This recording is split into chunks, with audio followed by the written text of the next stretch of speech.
Abangan ngayong gabi sa State of the Nation with Jessica Soho. Matapos sabihing walang naging biktima ng pang-aabuso noong martial law, dating Senador Juan Ponce Enrile kumambyo at nagsorry sa mga martial law victim. Sa muling pagbubukas ng Boracay, mga turista pinag-iingat sa pagbubuk ng mga hotel na hindi pa accredited ng gobyerno.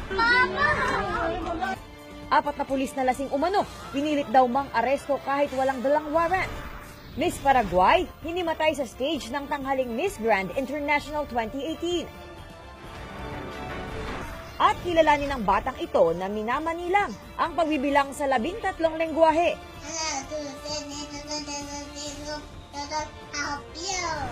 Lahat ng yan sa State of the Nation with Jessica Soho, ngayong alas 9 ng gabi dito sa GMA News TV.